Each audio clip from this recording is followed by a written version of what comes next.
Welcome to Lynn Cullen Live, talk radio without the static. Email your questions and comments to Lynn at pghcitypaper.com. And now your host, Lynn Cullen. Hey, welcome to another beautiful day in May. It's in fact May 20th. And I promised myself that I wouldn't get into too much negativity today because it's so easy. All you have to do is look at the front page of a newspaper. I think the thing that's got me most please don't let me go into a rant, as if you could. It's the fact that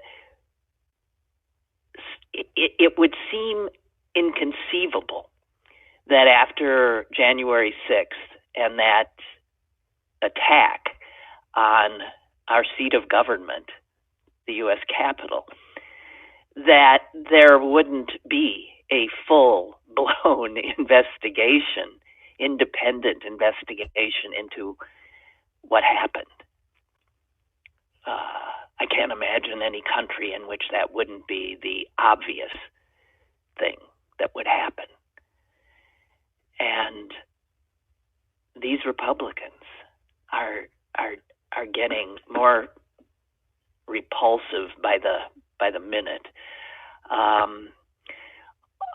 People are looking with some, sense of stop. With some stop. Thank you. I'm trying to shut up Congressman Tim Ryan, who I do want to share with you if you hadn't heard what he said on the House floor prior to the vote on establishment of this commission, which did, of course, pass the House and, in fact, astonishingly, had the votes of 35 Republican members of the House. Well, Mitch McConnell has noted that and stepped up to essentially say, okay, fine. Well, it ain't getting past me.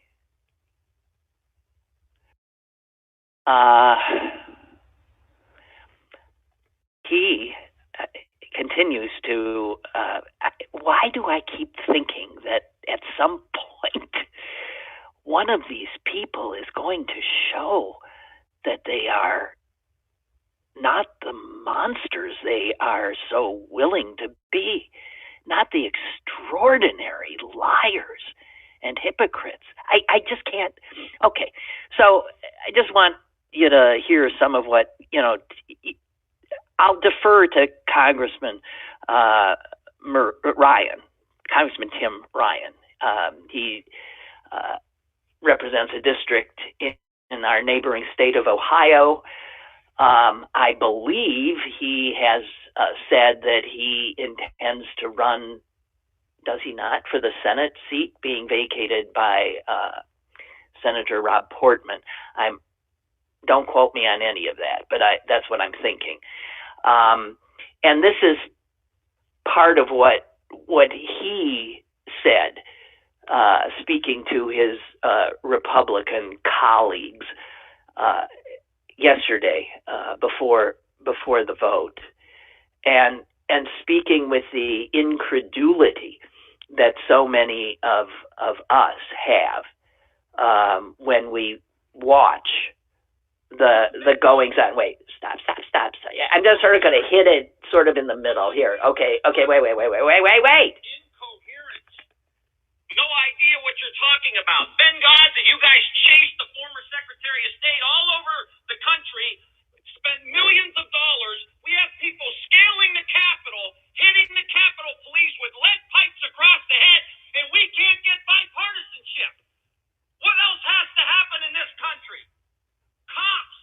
This is a slap in the face to every rank and file cop in the United States. If we're going to take on China, if we're going to rebuild the country, if we're going to reverse climate change, we need two political parties in this country that are both living in reality, and you ain't one of them. I yield back to bounce. There you go, and you ain't one of them. Okay. Yeah. And there it is. We need two political parties if we're going to take on anything in this country. Two rational political parties, not the sham political party that the Republicans have become. Yeah, you ain't one of them. Wow. Well, I have to tell you that when I saw the front page of the New York Times today, so the first thing that caught my eye was this color picture above the fold, next to articles, of course, about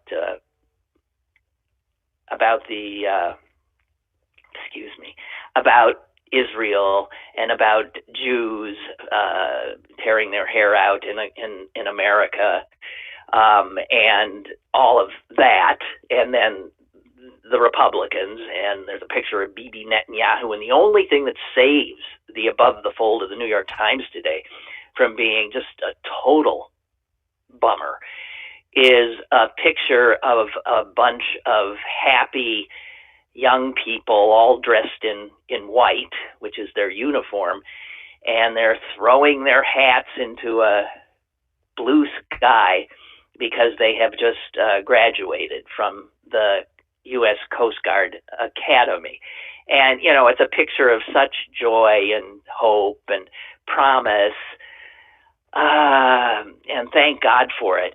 And I want to tell you, and I hope he will call and tell us that at that event yesterday was one of our own, someone who regularly calls and emails this show, Father Joseph. Father Joseph was there because both of his sons graduated, and he stood right next to President Biden, who gave the address there, and a smiling President Biden, a smiling Father Joseph, and smiling two sons. And so that was quite a heady day for anybody, seriously. So I'm just loving that, really loving it. Is this it? Do I have oh no. Oh, for God's sakes, get away from me. Boy, am I sick of these people who have my cell phone number. During the election, every 2 seconds. Hi, this is so-and-so. I'm with so-and-so's campaign. Just checking to see if, and every 2 seconds, and that was another one. I thought it maybe was a caller, and it interrupts your life. Anyway, my congratulations to Father Joseph and his family. What a day. Woo-wee.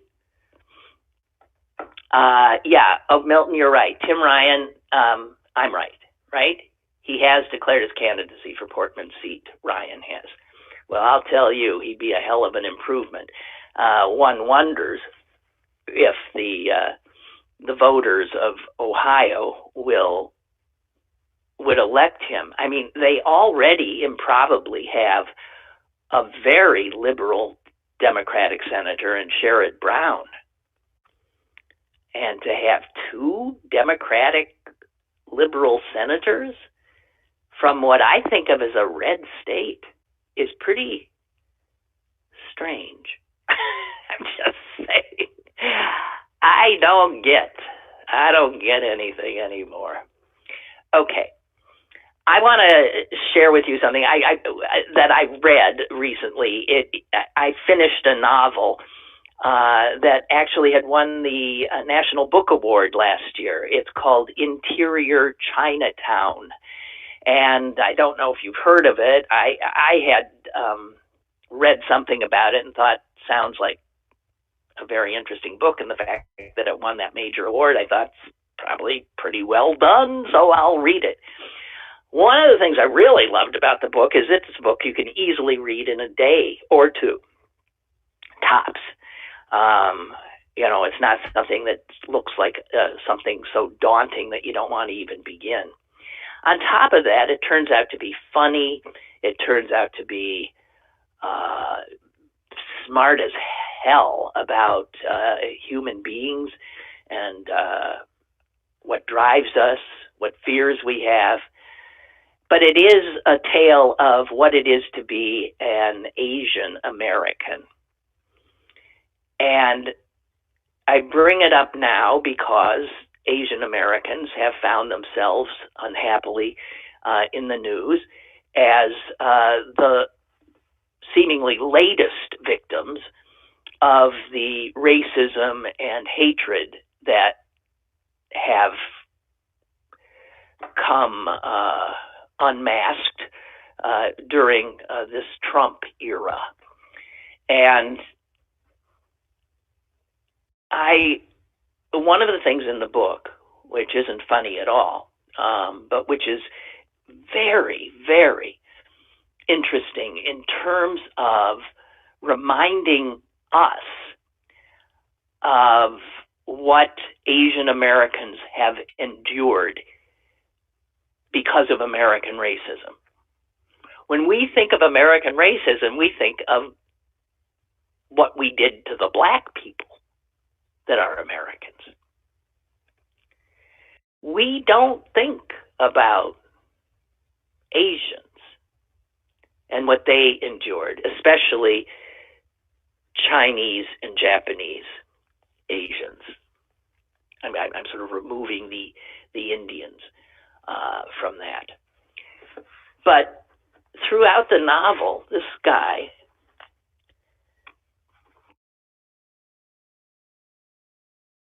simply does a timeline of laws passed in this country specifically intended to keep anyone of Asian extraction?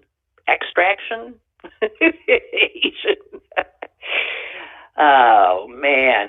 Yeah, it's the end of my week.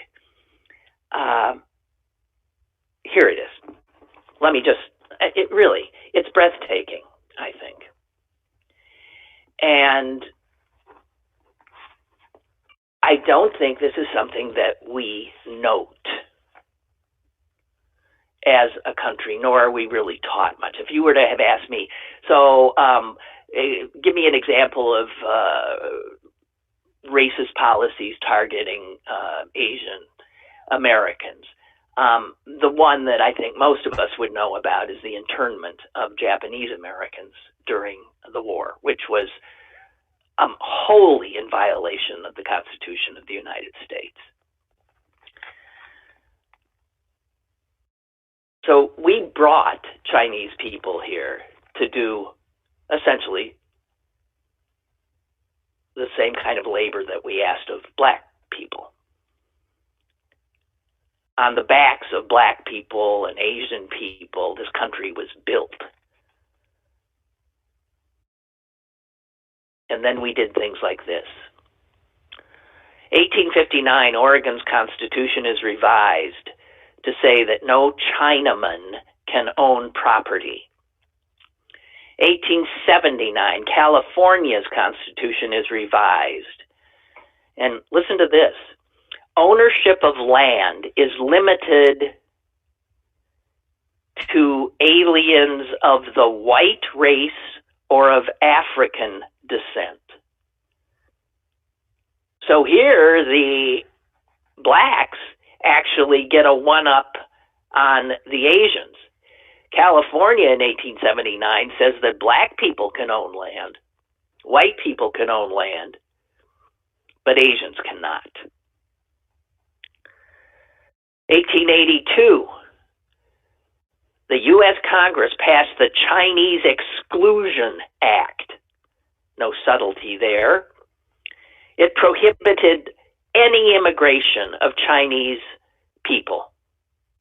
It's the first law in this country that prevented all members of a specific ethnic or national group from coming into the United States.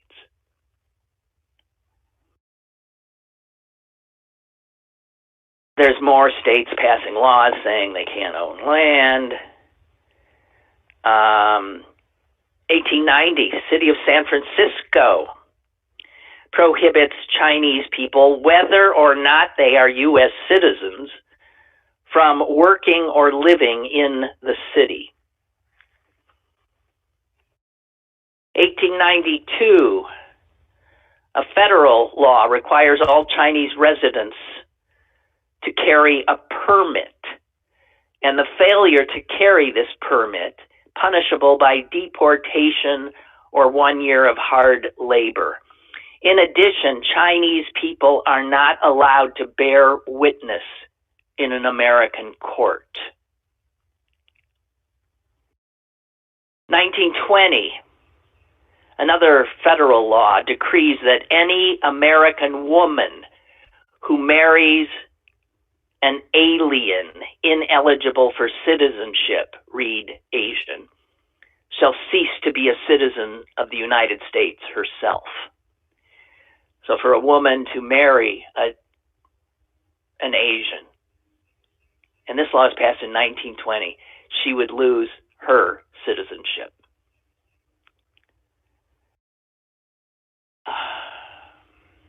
1924, another immigration act, limits the number of Asians allowed. It limits the number of people from various countries. This is where we started doing quotas on what kind of people we wanted and which ones we didn't. And that law of 1924 decided that we didn't want any Asians. It completely prohibited any immigration from Asia. And I think one of the things that, and remember, I said this book has a lot of laughs in it too. One, because it's about stereotyping as well. And it's about what we do to people when you ask them to try to live in a country that does this kind of thing to them, and then doesn't even really acknowledge it.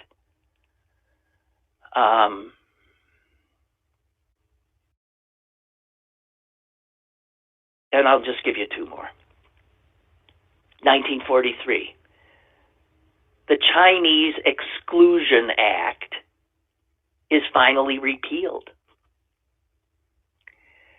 And Chinese in the United States are given the right to become citizens. 1943. Although ethnic Chinese in America are still prohibited from owning property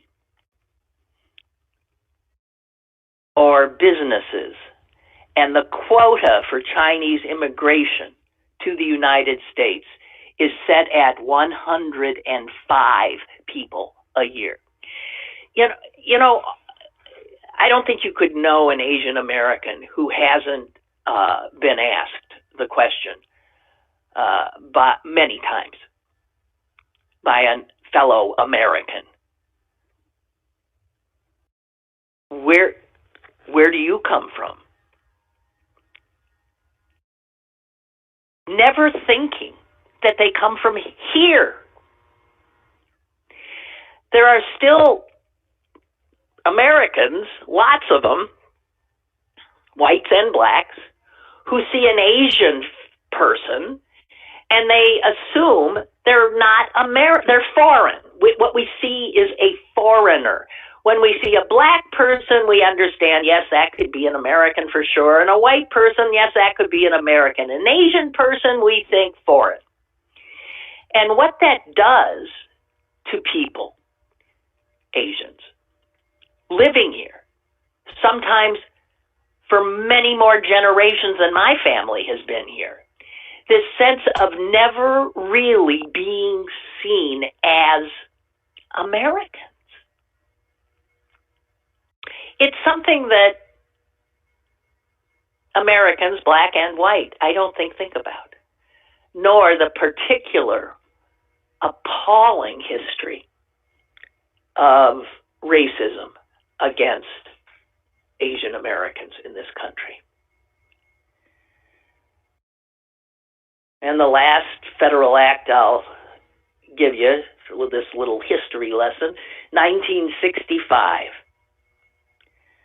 Something called the Immigration and Nationality Act is passed, signed into law by President Lyndon B. Johnson.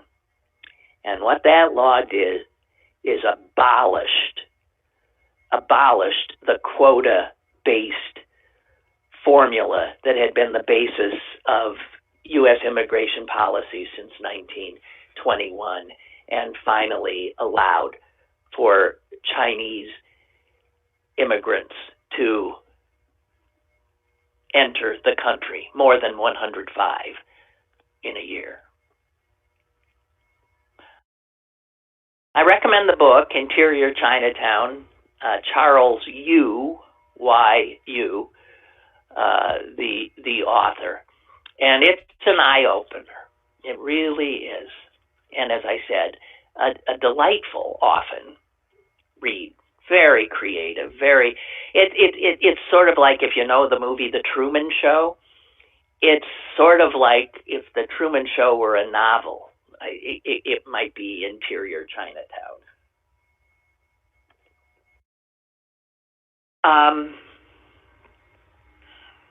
What else I got here? Oh dear. Sorry. I'm sorry. I saw a quote today from the loathsome governor of Texas. That'd be Gregg Abbott. And he, as the governor, has banned any city or local government of any kind in the state from requiring people to wear masks anywhere. So even, obviously, Abbott said for Texans, you don't have to wear masks anymore. But, cities have said, well, we're not so sure. We would like people to remain masked in, grocery stores and this and that. And he said, absolutely cannot do. And if you do, we're going to levy fines against you, up to $1,000 every time there's a complaint. So that could, amount to tons and tons of money. And then here's what got me, because Abbott said this: Texans, not government, should decide their best health practices. Yep, that's what Governor Abbott said. The fascinating thing is, literally an hour or two after saying that, he signed into law one of the nation's most restrictive abortion measures, prohibiting Texans, who happen to be women, from deciding their own best health practices. Now, how do you hold those two things? Texans got to be free to decide, to choose when it comes to mask wearing. But when it comes to whether or not to bring a child into the world, no, the government decides that one. The Texas law absolutely destroys Roe v. Wade. It sets women at the 6-week mark, no abortion after the 6-week mark. Here's the thing: a woman doesn't even know at 6 weeks that she's pregnant. So it prohibits any abortion, and it also allows any citizen, get this, allows your neighbor, allows anybody who doesn't even know you to report you to the authorities if you have in any way aided in a woman terminating a pregnancy.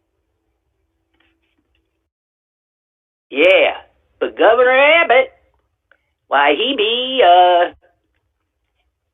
be all for choice, freedom. A person should have the freedom to choose what their own body is going to be subjected to.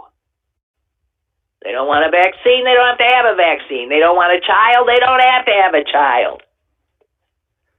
Oops, not that. All right. And then the other thing I do want to talk about, if you'll give me an opportunity, is something I've been thinking. The Republicans, again, squawking about how there's all these jobs and nobody's taking them, and it just shows to go you that we're giving these unemployed people, right, too much. We're too generous. Such a joke. This is so funny. We're too generous in the unemployment benefits we give to people. And so they're not willing to lose those benefits to take a job, when the benefits actually sometimes pay them more than a job would. Well, duh. But here's the thing, and here's what I was thinking last week, and then finally David Leonhardt put it all out in the New York Times today. I kept thinking, why do Republicans and capitalists always tout the free market as this amazing thing that self-corrects, that takes care of everything? There is no reason for government to come in and start fiddling with it here, there, or anywhere else, because it works. It's this simple, perfect system of supply and demand. And the market just figures it all out. Well, here's the thing. The capitalists are squawking that the supply of workers is down. There aren't enough of them. We're not getting workers. I'm putting signs up, help wanted, and nobody's taking the job. Well, okay, what would the free market suggest that you do then? Duh! Offer more. And then, guess what? Someone will take that job. You can't coerce people into taking jobs that pay crap if you had a real free market.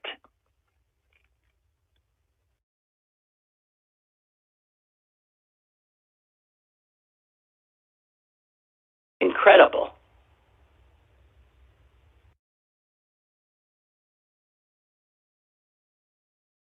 When a company is struggling to find labor, it can obviously solve the problem by offering to pay a higher price for that labor. And then, lo and behold, people come and answer your help wanted ad. And suddenly this so-called labor shortage, which doesn't exist, what does exist, is an outrageous idea of what labor should be paid in this country. Wages are historically low in this country, while the rich get richer and richer and richer and richer. And why are they getting richer and richer and richer? Because they're starving their own labor.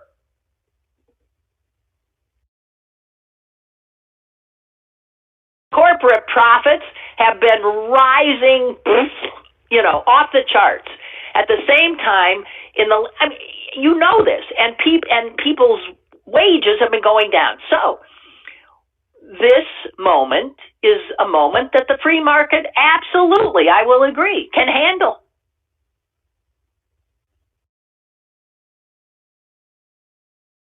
Raise raise worker compensation. It's as easy as that.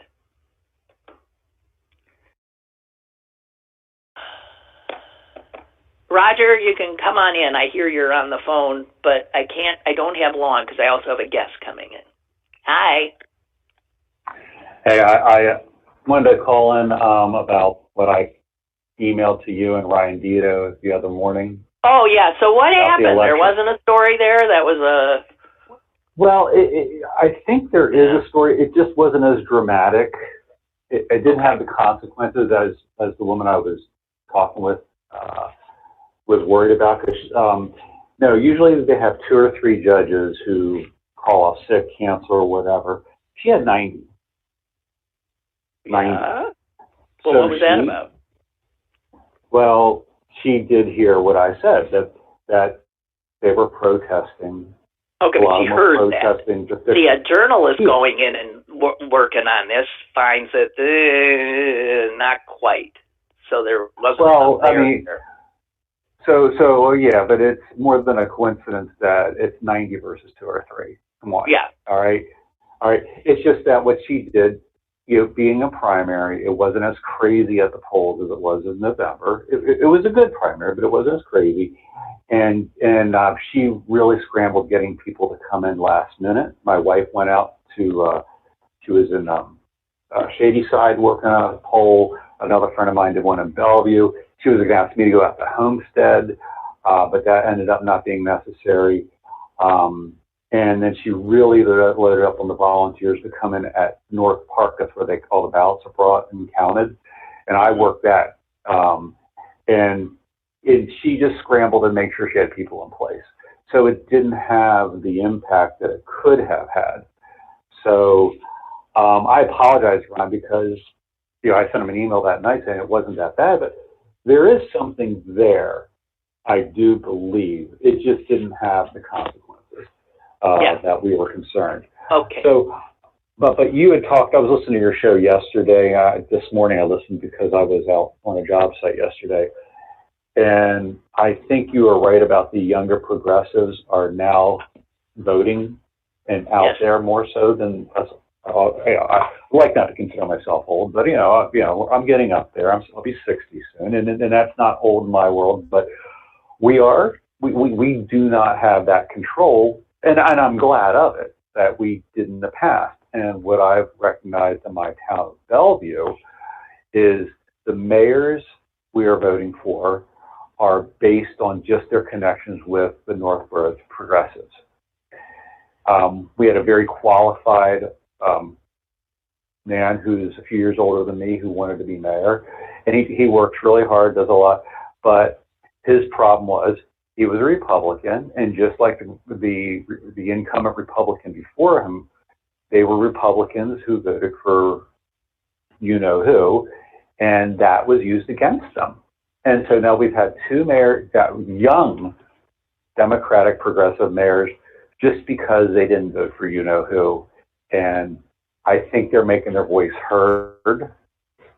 Social media is just brutal because they're all over social media, and it's not nice. But they are out there, and I think gone are the days of the old curmudgeon running for school board who just says, "Oh, I don't want to raise taxes," because that used to happen all the time in the Northgate School District. Sure. And these younger people are coming in, and there's good and bad with it. I'm glad they're there. I'm glad they're showing interest. Well, listen, they're worried about their future, understandably, and I just really appreciate the fact that they've awakened to that they have power if they organize and follow up and do the work. There was, I think, a story in the Times today about a 16-year-old girl in Boston or something, or outside of Boston, who is extraordinarily active and on social media. She looks into the backgrounds of people who are, announce that they're running for something, and she's already taken down a bunch of people before they even are, barely starting a campaign. That's a 16-year-old.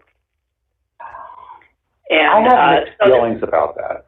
Well, I know, but there's no going back.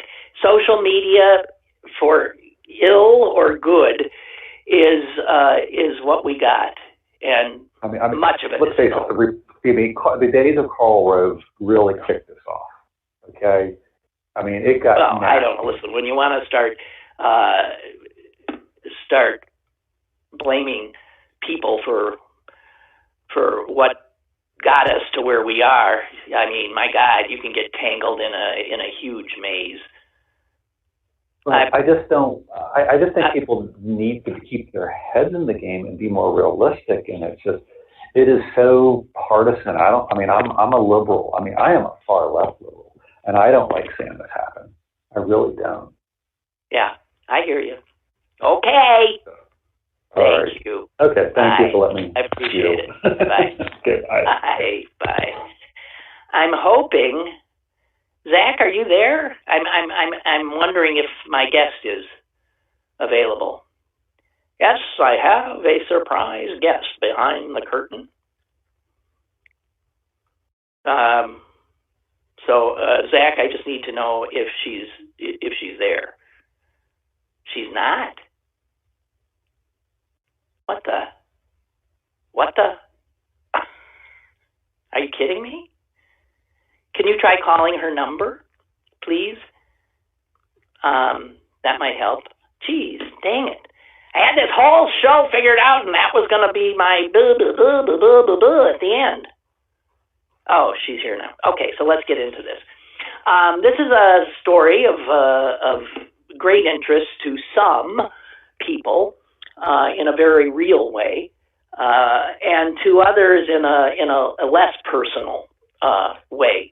In a very real way, my guest is reacting to the news of Amazon, my favorite, Amazon wanting to build one of their big distribution centers right where the old Westinghouse plant was, right off the Parkway, Churchill. Hello, are you there, Kathy? Yes, I am. Can you hear me? Yes, I can. Yes. This is Kathy Bordner, and yes. And you are a resident of Churchill, and you are in opposition, as are many people in the area, to having this former Westinghouse site turned into an Amazon distribution center. Why, first of all, why the opposition? Anyone who knows that tract, that's a big hunk of land there that's been lying fallow for some time. So why wouldn't you want an Amazon distribution center to fill that up and bring in tax dollars and jobs and all that? Well, Lynn, basically because we do support development of the site, but we feel that it should be appropriate for our community and for the surrounding communities. And when you say, why wouldn't you want an Amazon site to fill it up, that is exactly what's going to happen to that site if this proposal moves forward. This is about 130 acres of land that is in the middle of a residential community. Right. It is green space. There's the Westinghouse R&D campus was developed paying attention to the site. They didn't just chop the top off of this hill and plop buildings on it with parking lots. They arranged them to work with the topography instead of against it. Whereas this proposal is going to be a 865,000 square foot building. That's going to be the footprint of the building. It will be 4.5 stories, a total of 2.9 million square feet in the facility. It's going to be the equivalent of 14 football fields. That's how big this is. It is huge. They plan on they're saying that there will be about 336 semi-trucks going in and out of the site daily, in addition to 1,500 employees. And our borough infrastructure will not support that type of traffic. And basically, I don't know if you or your listeners drive in this area very often, but if you do, you probably would realize that I-376 also is already over capacity, and adding something like this at this place is going to just mess up traffic so horrifically. I was going to say, when you were saying about all those trucks, I mean, my gosh. So I was thinking, I guess I won't be going to Monroeville very much. I mean, because there's already a bottleneck there often. Absolutely. And this is going to make it much worse. Well, why would, okay, so how far along is this? I get that often when Amazon wants to go somewhere, there ain't no stopping them. I mean, and they've got a lot of people on their side always. How far along is this process? They are at the point, they are presenting this to the borough's planning commission, and the planning commission will recommend approval or denial, and then it goes before the borough council, and the borough council will either approve or deny the application for a conditional permit. And when you say that, usually there's no stopping Amazon, we hear that a lot. But we believe that the communities where Amazon is placing their facilities should have a voice in what they are doing in their communities. And this type of development does not belong in a residential community. And we're not against development of the site. We definitely want to see development of the site, but it should be something that will generate our economy, provide jobs, but not destroy this site. We hear a lot that, we have to protect the environment. Well, most of the time what happens is that when you have either protecting the environment or providing jobs, you go for the jobs. And we don't think it should be like that. We don't think that good jobs and saving the environment are mutually exclusive. We think you can do both, and we think that this proposal does not protect our environment. I know that area pretty well because I worked for a long time at WTAE television, and we would, which is near there, and we would often go, I know like Beulah Road and all those, the roads around there. Those are, there's no way you can have that kind of traffic. There's no way.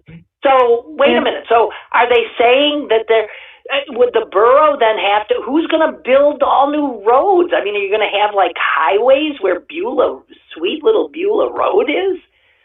I don't understand it. What they're proposing is to build one exit from I-376 going east to the site. They're calling it a slip ramp, where it will come off and the exit to Greensburg Pike. And so there will be one new access road as a result of this proposal, and all other entrance or exits from I-376 will be using what's already there. In other words, to go east, to get on I-376 east, they're either going to have to go down Churchill Road, and you probably have tried to get on to I-376 using that entrance. It's horrible. It's too short. Even people in cars are risking their lives. Or they're going to have to turn left coming out on Beulah and go under the overpass and then turn right onto 22. And there's not enough room to make it. So who are these developers that think this is such a... And Amazon wants this, right?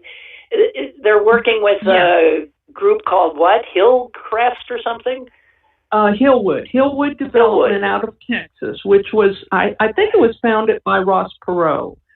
And that's another thing that really bothers me about this whole thing, is that one of the statements that one of our council people said is that, look, this site has been vacant for 20 years, and the only one that can do this right is going to be a large developer with deep pockets and the ability to pay for all of the remediation and road and all of these major expenses.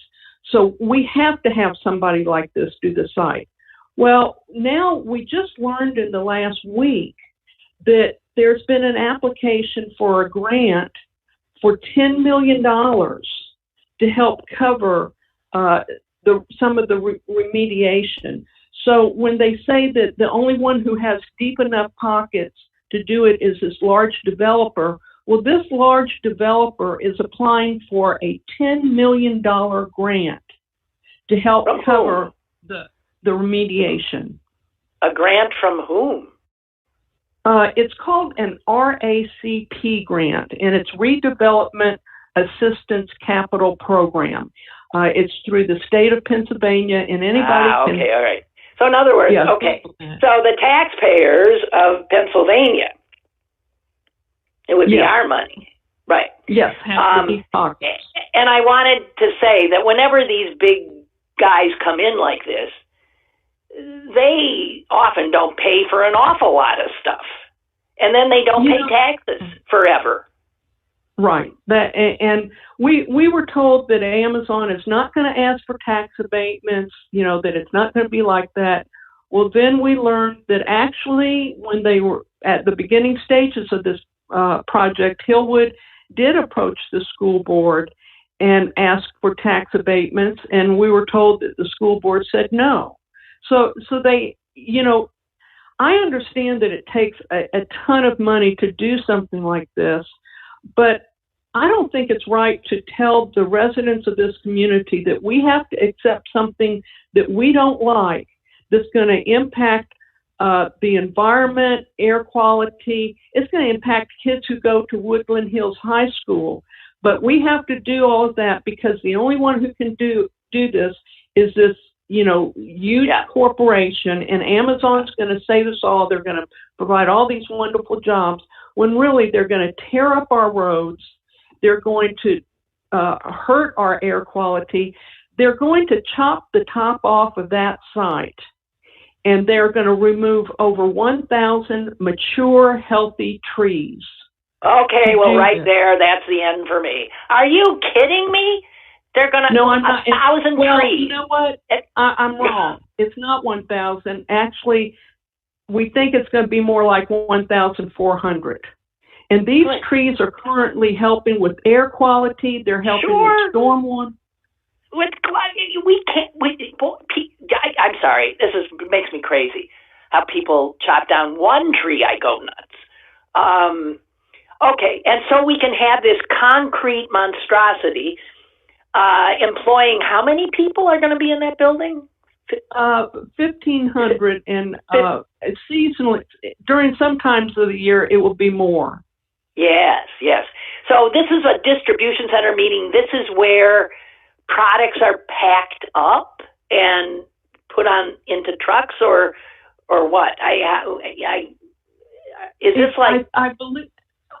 There's a lot I don't know, but I think that this is not the type of facility that's going to load a product into trucks that will deliver to your home.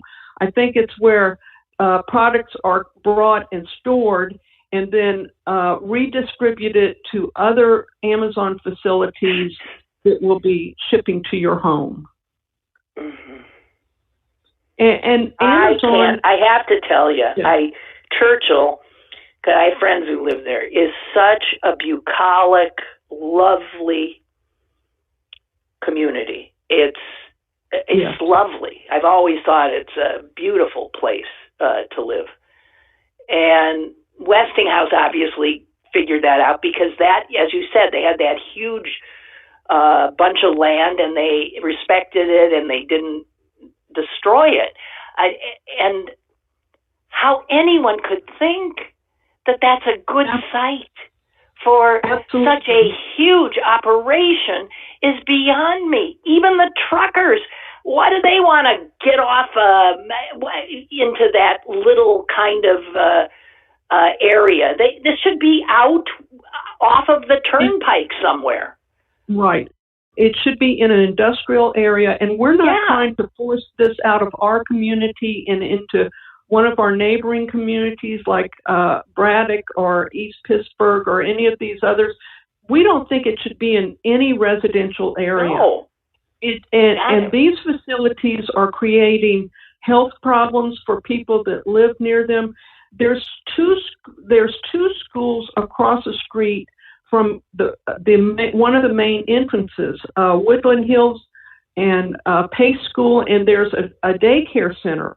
And these schools serve children who are in areas where there's already pollution and air quality problems. And so now we're going to bring these kids to this school where 8 hours a day they're going to be in classrooms and out on the practice fields, breathing the air that's been polluted by over 300 semi trucks, some of them idling, waiting for their time to get to the dock. And it's going to create, it's just wrong to be, you're absolutely right for anyone to consider putting this in an area like this.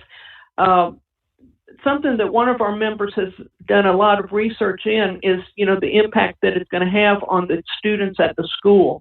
And again, we're not trying to force this out of our neighborhood and into their home areas. We're trying to force it into an area where it is far from homes and it is far from where people spend a lot of time, and it's going to foul the air and Kathy, have a negative impact on everyone. Okay. So I don't know, what is do you know the population of the Churchill? I think around 3,000. Is that all? Okay, so around 3,000 people. And from that population of 3,000, you have elected officials. As you said, you have a council. You have, and then from that, you have this planning commission. So those are the people who make that up are living amongst you. I can't imagine the kind of are there factions now? Are things getting a little rough? It is, and it's very, very difficult for everyone, I think. I'm not opposed to our council. They work hard and they spend many hours doing their job, and they're not paid. And I truly appreciate this, but I have a great deal of me and many people in our group are struggling with the process, because what we're being told is that our planning commission, or rather our council, is the judge. It's a quasi-judicial process, and they are going to sit as the judge and make the decision about whether or not to approve this conditional use permit. And they have to base it on the criteria in the ordinance. And the attorney for the borough has explained, look at that ordinance and you'll see where the developer has to do these things. They have to do a traffic study. They have to do air quality study. All these hoops they have to jump through in order to get the council to approve a conditional use permit for the site. And if they meet all of those criteria, then the council has to approve it. Wow. But so they're saying, what? Wait. So they're saying the council cannot, so nowhere in that ordinance is, or whatever they're going by, says that if the planned development would have a negative impact on, traffic and pollution and the enjoyment, and would radically alter the community, that none of that is even germane to what they have to. In other words, if this company comes in and checks off, yes, we did this study and that study and this study and that study, then the council has no choice but to give them their permit? That doesn't make any sense. I'm really glad you asked that, Lynn, because actually our ordinance in section 304-31, criteria for approval for a conditional use will be approved if and only if it is found to meet the following criteria.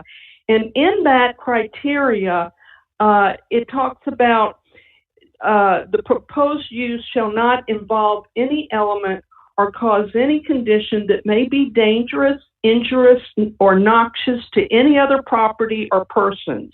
And shall comply. Well, there it is. There it is. Okay. There's several other things in this part of the ordinance that this proposal absolutely does not meet. And so they're not even talking about this section of the ordinance. All they're talking about. So are you saying, Kathy, what I get from you is that as currently constituted, it looks like your borough council is going to sign off on this? You know, we're afraid that is going to happen. Do you have a essentially a head count of how many people are on this council? I believe that there's 6, but 6? You know, we just had a and but you know, don't know. I mean, do you have anyone on your side on the council? I don't know, because the council is not allowed to give their opinion at this point, because they're being told that if they disclose how that they support it or oppose it, that they are going to, the developer would have the right to sue the council for being prejudicial against their permit. Let me tell you. So you got a bunch of volunteer citizens who serve on this council for a community of 3,000 people. And you are up against, and they are up against, all of these lawyers, and they've done this kind of thing time and time again. They know how to jump through all of these hoops, and they know how to intimidate small town folk like this council. Seriously. Yes, absolutely. Yeah. And, well, hey. And you know what, Lynn? Our council has probably, we have one business in Churchill. It's a gas station. And so they don't hear zoning requests from businesses on a frequent basis. You don't have a business in Churchill? There's just houses and one gas station. Right. In schools. Good. In churches. And schools and churches. And that's where and then you're going to have this 5,000 football field Amazon facility with semi-trucks. This is insanity. And this is how big corporations and, big corporations, Amazon essentially owns the world at this point. You are battling. I mean, this isn't David and Goliath. This is, wow, God help you. Yeah. And I hope that your listeners will go to the borough website and look at some of the meetings. It's very well organized in terms of this proposal. It's right at the up front, and you can click on links to past meetings. At the last Zoom meeting for the Planning Commission, there were over 200 people that participated in that Zoom meeting, and at the end of it, the public was given the opportunity to make statements, and there was over an hour of public comments, and the vast majority of them were negative. People can go to those meetings online. The February Planning Commission meeting was where Hillwood presented the current version of their proposal, and at the end of that meeting, there were public comments. At every meeting, the public are commenting about this, so people can see what. Okay, so you don't have to be you don't have to live in Churchill to have a chance to speak. You think? You do. You have to be a resident or a taxpayer. Yes. Okay. But I want to say this will impact anybody who regularly travels the Parkway East 376. If you go to, Absolutely. and I know I do, I live in the, east end of Pittsburgh, and this is an extraordinarily bad idea. This is extraordinarily wrong location, and I give you, real props for fighting this battle, because you are up against, you're up against Amazon and all their lawyers and your credulous counsel. That's my guess. And it will have a bad effect on your home values. I don't see why people don't realize that. Good God. Well, anyway, listen, Kathy, I'm out of time. I'm going to have to go. But I thank you for all the work you're doing on this as a good citizen. Thank you for bringing this to our attention. Well, thank you. We have a large group that's working on this, and thank you so much for asking me to be on here. Sure. We're trying to get the word out. Well, you did today. Thank you. Thank you very much. Lynn. All righty. Bye-bye. Bye. Guys, there's a lot of not in my backyard stuff that goes on in this country. This is one that makes perfect sense. My God. Amazon, destroyers, job creators. I saw somebody say that what we should call a lot of these places that are supposedly job creators, they're poverty exploiters. They pay people crap for stressful, unbelievably, mind-bogglingly numbing jobs, often dangerous jobs too. Talking before about, a labor shortage. There's a labor shortage because our current system does nothing but exploit desperate, poor people. There's no way a facility this huge should be sitting in the middle of all of those homes. It's insane. God. All right, well, just thought I'd do a little local thing. Maybe it's not your backyard, but this is the way that corporate America and the powers that be and the developers in cahoots with the pals always get their way. Let's hope in this case it isn't true, but that would be a miracle. Hey, thank you guys. I hope you have a good weekend, and I'll be back talking at you on Monday. Bye-bye. Lynn Cullen Live, Monday through Thursday from 10 a.m. to 11 a.m. and archived at pghcitypaper.com. The opinions expressed on Lynn Cullen Live are those of the host and do not necessarily reflect the viewpoints of Pittsburgh City Paper or its advertisers.